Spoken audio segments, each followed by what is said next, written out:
First, let me give you my short biography. I, Irshad Alam, is an independent researcher currently living in Bangladesh, although I lived half my life in USA.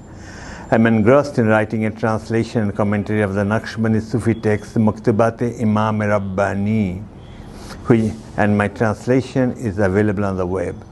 And my Sufi Shaykh has deputed me to teach the inner initiatic path of this tariqah. Now I'm giving you a lecture on my Quran translation. First, why I decided to do a Quran translation.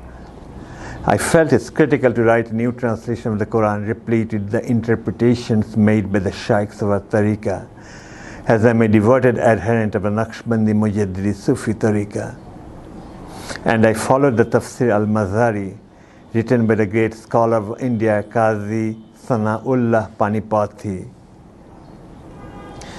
who was also a preeminent Sufi master. And so my book is full of this Sufi interpretation. Here you may note that Tafsir Mazari is not classified as Sufi tafsir at all. Its author is a great alim as well. And this tafsir is mostly based on standard non-Sufi interpretations. However, the author's Sufi insight shows he does explain a few verses according to his Sufi knowledge. How this translation differs from the rest. And this is also how my translation differs from the rest. This translation interprets the Quran in the light of knowledge from Tafsir al-Mazari, which in turn come Ahmed Sirindi Mujaddid al-Fasani, co-Imam of the Naqshbandi Mujaddidi Sufi tariqah. Here someone may comment, is this a translation or a tafsir by itself?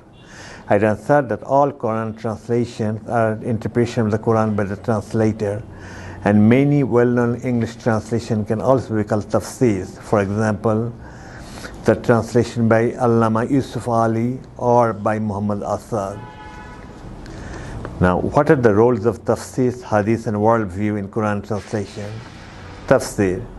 Tafsir is essential to understand the Quran. Since I'm a traditional Sunni Muslim, I believe that I should follow that mufassirs of my tradition, because one can interpret the Quran in many different ways. All Muslim sects interpret the same Quran to reach different conclusions.